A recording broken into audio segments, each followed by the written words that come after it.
Arrêtés lors des manifestations du 22 mars 2020, plusieurs membres du Front national pour la défense de la Constitution restent toujours détenus dans des prisons en Zérekoré et Kankan. La plupart d'entre eux sont actuellement malades, comme l'indique Maître Salif Beyavoudi. À Zérekoré, j'ai pu prendre contact avec le dossier, le pool de juge d'instruction, et tout s'est très bien passé. Et ensuite, j'ai formulé plusieurs demandes, allant de leur demande de mise en liberté à l'accélération de la procédure.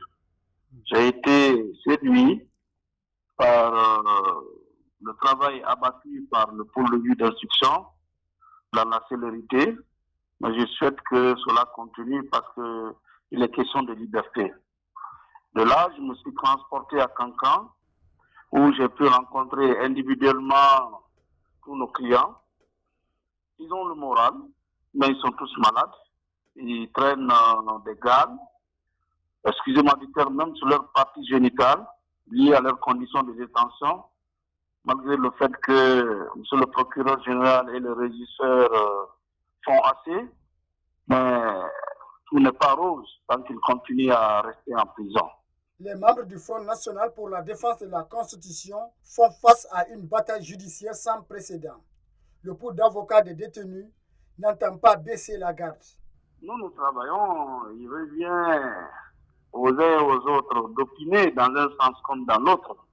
Il faut simplement reconnaître que les avocats du FMDC sont à tous les temps et nous sommes exposés à toutes les intempéries, nuit et jour. Nous allons partout où la nécessité et le droit nous commandent. Nous sommes sur le pied de qui vive. Au moment où je vous parle comme ça, je suis très très joyeux, très content, parce que après une bataille judiciaire rude, le tribunal de première instance de Kaloum vient pour une deuxième fois nous donner raison dans le dossier Cheikh Yaya Diallo. À date, plusieurs membres du Front national pour la défense de la Constitution sont détenus dans les différentes prisons du pays. C'est pourquoi Maître Salif Beyavoudi sollicite l'accélération du dossier de ses clients qui, selon lui, sont détenus dans les liens de culpabilité sans aucune preuve solide de la part des plaignants.